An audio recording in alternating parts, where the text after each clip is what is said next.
A sunny morning at one of Mexico's most ancient sacred pyramids suddenly shatters with gunfire, echoing a dark chapter of American history from exactly 27 years prior. It is just an incredibly terrifying contrast. It really is. Welcome to today's deep dive, everyone. You sent us this massive stack of sources.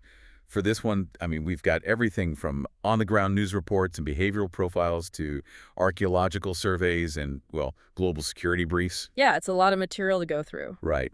And our mission today is basically to sift through all of it, to understand the sheer chaos of April 20, 2026, because what happened is just wild. Oh, absolutely. The timeline you shared in those incident reports shows just how quickly that illusion of safety completely collapsed. Yeah, so let's get into it. On that Monday morning, a 27-year-old gunman named Julio César Jasso Ramírez climbed the Pyramid of the Moon at the ancient Teotihuacan site in Mexico. Right, which is a massive tourist destination. Exactly. And using this old .38 caliber revolver, he just opened fire on the tourists. He killed one 29-year-old Canadian woman, and he injured 13 other people from 6 different countries before taking his own life. And this is happening just weeks before Mexico co-hosts the 2026 FIFA World Cup. Right. Which puts immense pressure on the government to roll out this unprecedented security shield. But let's go back to the actual attack for a second. The site was packed, right? Thousands of visitors. It's a beautiful spring morning. Yeah, totally normal day. And around 11:30 a.m., this gunman starts arguing with some people near the top of the pyramid. And then he just starts shooting. And witnesses said they heard over 20 shots. But, because he was using a revolver, he had to reload. So the gunfire was ringing out about every, 5 seconds or so. Oh, wow. So it wasn't just rapid fire. Right, it was slower. And he wasn't just firing blindly either. His behavior was super erratic. Like he was playing this strange music, taunting the crowd, yelling that he hated tourists. Just creating total panic. Exactly. And at one point, he ordered a group of people to lie flat on the stone and literally threatened to sacrifice them if they moved. Sacrifice. That is an incredibly chilling choice of words, given where he was standing. Oh, definitely. We'll get into the history of that, but yeah. Well, I want to look at the immediate fallout first, because the injuries were devastating. But they weren't all from the bullets, right? Out of the 13 injured, 7 had direct gunshot wounds. But the other 6 suffered severe trauma just from falling. Yeah, because the physical layout of the pyramid actively worked against them. How so? Well, the Pyramid of the Moon uses this architectural style called talud tablero. Basically, it means it has these incredibly steep, sloping walls topped by flat, vertical panels. Okay. And the steps themselves are narrow, they're uneven, and they are extremely steep. They were built for slow ritual processions centuries ago, not for, a rapid descent by modern tourists running for their lives. Right. If you have ever climbed a Mesoamerican pyramid, you know exactly how terrifying those steps are. You practically have to crawl down backward on a good day. Exactly. Imagine being stuck in a crowded concrete stadium stairwell during a panic, but you strip away all the handrails and add a sheer drop right below you. And then you add the sound of active gunfire. People were forced into an impossible choice. Right. Take a bullet or jump. Yeah, they literally hurled themselves down those stone drops, risking broken bones, severe head trauma, just to get out of the line of sight of the shooter. And the victims spanned all ages. It was like a 6-year-old child up to a 61-year-old adult, right? Yeah. Tourists from the U.S., Colombia, Brazil, Russia, the Netherlands, Canada. I was reading the account from Brenda Lee, who was one of the Canadian tourists on the pyramid. She said she initially heard what she thought were firecrackers. Right, the firecracker thing. That comes up a lot. Yeah. It wasn't until someone screamed to run that she realized what was happening. And she described this horrific sight of people literally jumping off the high ledges, landing flat on their backs on the stones below. But why does our brain always default to firecrackers when something that loud goes off? So it's actually a documented psychological phenomenon. It's called the acoustic startle reflex combined with normalcy bias. Normalcy bias. Yeah. Unless you're in an active war zone, your brain really doesn't want to believe it's hearing gunfire. It searches for, the most benign, normal explanation for a sudden loud noise. Like a car backfiring or something. Exactly. Firecrackers, scaffolding, dropping. It takes precious seconds for the brain to process the context, the screaming, the panic, and update the threat assessment. Wow. Which brings up the biggest question here. Who brings a gun to a tourist site to do this? Because, my first instinct when I hear about a mass shooting in Mexico is cartel violence. And that's what a lot of people thought at first. But authorities immediately ruled out organized crime. Really? So what was it? The investigation built a psychological profile of a lone actor suffering from what they called copycat syndrome. Okay, copycat syndrome. Right. He was a local from Mexico City, which is about 30 miles away. He took an Uber to the site the day before, stayed at a local hotel, and then walked in wearing tactical pants and boots. The items he had in his tactical backpack really stood out to me. He had bus tickets, a knife, a plastic bag holding over 50 rounds of ammunition, and an analog cell phone. Yes, the phone is a huge detail. Wait, an analog phone? If this guy is supposedly obsessed with modern internet subcultures, why is he carrying a burner phone from the early 2000s? Because it shows a high level of premeditation and, honestly, counter-surveillance. Counter-surveillance from a random 27-year-old. Yeah. Modern smartphones constantly ping cell towers and GPS satellites, right? They create this digital trail of exactly where you have been and when. By carrying an analog phone, he minimized his digital footprint leading up to the event. So they couldn't track him. Exactly. He didn't want to be intercepted before he could reach the top of the pyramid. This wasn't some sudden random break from reality. It was highly calculated. And the focal point of that calculation was the 1999 Columbine High School massacre in Colorado. Yes. He chose April 20 entirely on purpose. It's the 27th anniversary of the Columbine shooting. And it also happens to be Adolf Hitler's birthday, someone the shooter reportedly admired. Right. His backpack was just full of physical clippings, books, and handwritten notes referencing the Columbine attack. It's so dark. It is. But the detail that truly highlights this strange intersection of history and modern technology is the photograph they found. Oh, the AI photo. Yeah. He possessed an image of himself standing side by side with the Columbine shooters, Eric Harris and Dylan Klebold. But they died the year before he was even born. Exactly. He used artificial intelligence image generators to seamlessly insert himself into historical photos of the shooters. That is insane. He created this fake digital reality where he was part of their team. And he also left a note claiming he was acting on, quote, inspiration from the beyond. But looking at that AI photo and the specific anniversary, that feels almost too passive, you know? What do you mean? Like, he wasn't possessed. This was a twisted, calculated theatrical performance. He used modern tech to basically cast himself in a historical play. Did he specifically choose the top of the Pyramid of the Moon because he wanted a visually dramatic stage to make his dark fantasy go viral? Well, the psychology of the online true crime community supports that theory perfectly. Really? Yeah, in the darkest corners of the internet, there are subcultures that glorify mass shooters. For a copycat seeking validation within those groups, the visual impact of the location is just as important as the act itself. Like setting the scene. Exactly. The Pyramid of the Moon is a globally recognized, towering structure. By standing at the very top, firing down at a trapped crowd, he guaranteed international media coverage. Wow. He took a digital obsession, imported it across the border, and acted it out on a massive, ancient stage. And what a deeply ironic stage to choose.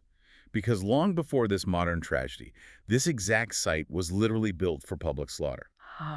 The history is incredibly bloody. The Pyramid of the Moon is the second largest pyramid in Teotihuacan, built between 100 and 450 AD. That's so old. Yeah, and it sits perfectly at the end of the Avenue of the Dead, designed to mimic the shape of the sacred mountain behind it. Over centuries, the people of Teotihuacan built it up in 7 distinct layers. It's like a Russian nesting doll, right? Exactly, with each new layer entirely encasing the older one. And every time they added a layer, they consecrated it with blood. Yes. The primary historical function of the space was to serve as an altar for ritual sacrifice. Humans, animals, you name it. It was to sanctify the new building phases and to honor the great goddess of Teotihuacan. The archaeological reports you send over are just grim. When researchers finally dug into the pyramids starting in 1998, they found 5 major burial complexes hidden inside those stone layers. Yeah, the discoveries were massive. They found decapitated victims. They found bound human skeletons. But how do we know who these people were? I saw a note that they were foreign war captives. How do scientists prove that centuries after the fact? Oh, that's fascinating. They use a technique called isotope testing. Isotope testing. Yeah. Specifically, they look at the strontium and oxygen isotopes trapped in the tooth enamel of the skeletons. See, when you're a child, the water you drink and the food you eat leave a permanent chemical fingerprint in your teeth. And that fingerprint perfectly matches the geology of the specific region where you grew up. Wait, so your teeth are basically a geographic map? Precisely. You literally carry a map of where you're from inside your bones. And when scientists tested the teeth of the victims in the pyramid, the isotopes did not match the local groundwater of Teotihuacan. Wow, so they were outsiders. Right. They were brought to the city from hundreds of miles away specifically to be killed in public.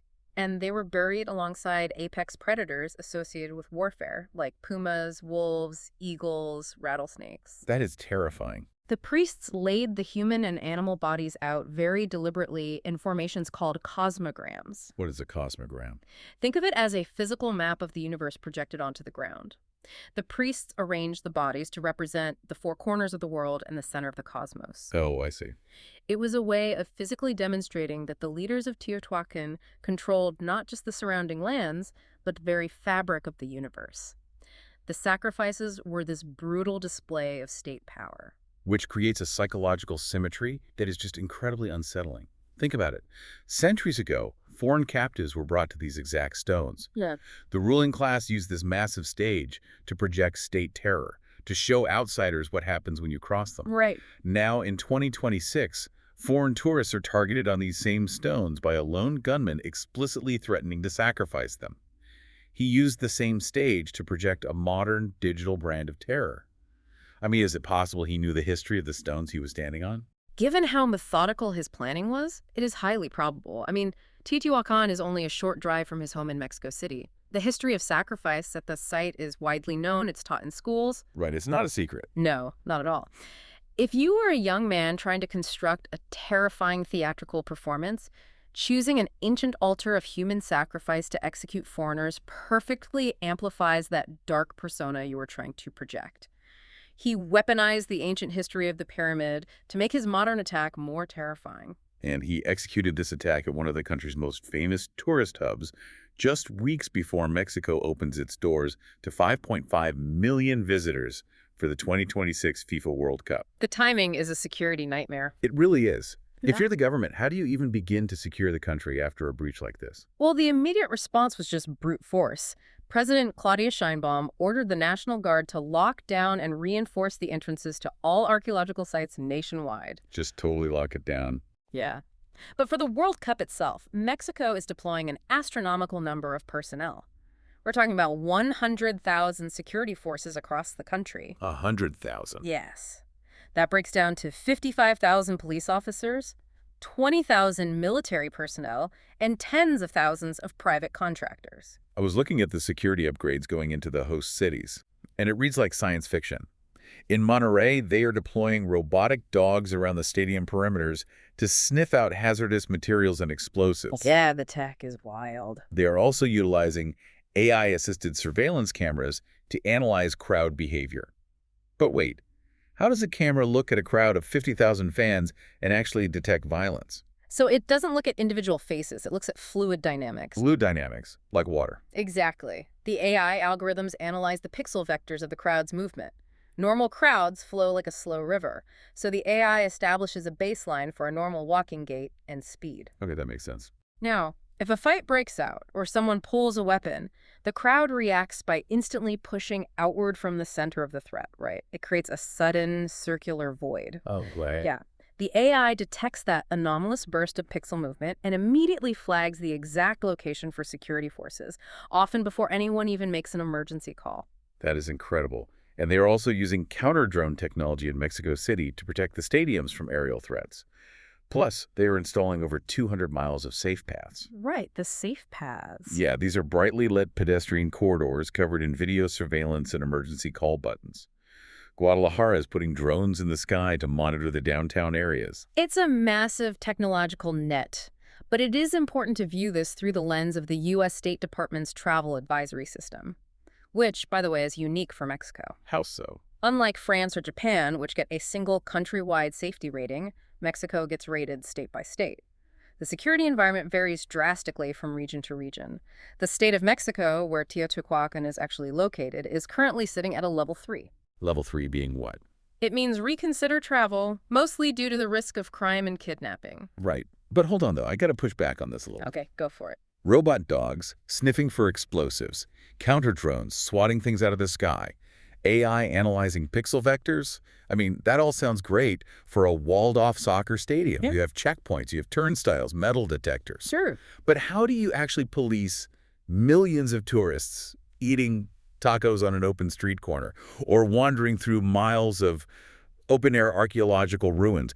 Is all this flashy technology actually effective against a guy who walks in with an old revolver and a plastic grocery bag?